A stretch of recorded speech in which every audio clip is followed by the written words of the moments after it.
Thank you, dear Pedro. And my colleague Pedro Sanchez and I come here with a message of solidarity and of humanity. On the other side of this border, horrific fighting has taken place. Too many civilians have been killed. They were the first victims, and as always, the first victims are in general women and children. Families have been torn apart, communities have been destroyed. Israel has the right to defend its citizens. The horror of Hamas is barbaric, and Hamas needs to do everything to release all the innocent hostages. Probably today 13 hostages will be liberated, but 13 hostages is not enough. All the civilian hostages that have been captured need to return home. Please send them home now.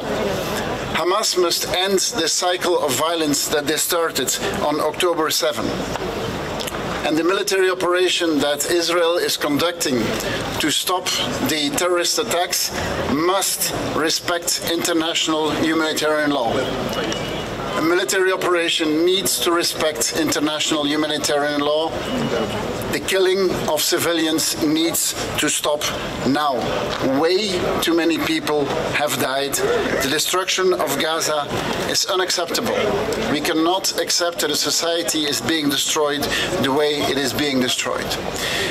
We know that the World Food Programme has around 1,300 tons of supplies ready to be delivered to the people of Gaza.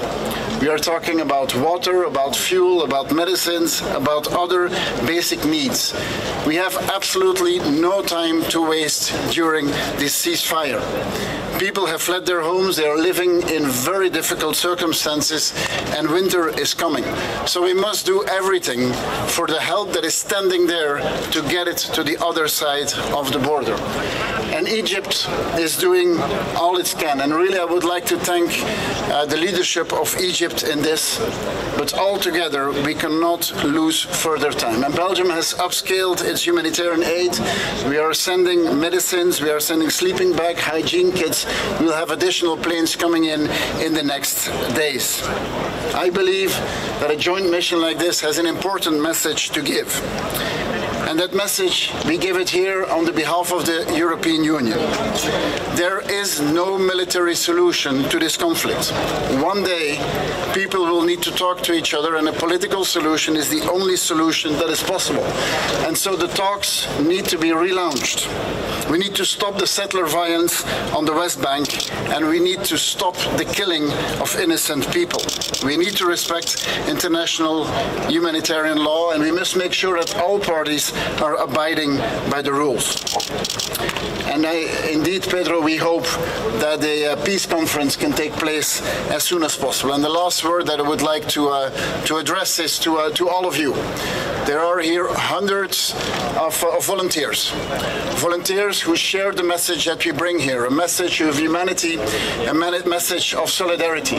I can only hope that your motivation, then what you are doing here as volunteers, is being responded on the other side, and that access is being given, and that the million of people that are in need in Gaza get the help that they need.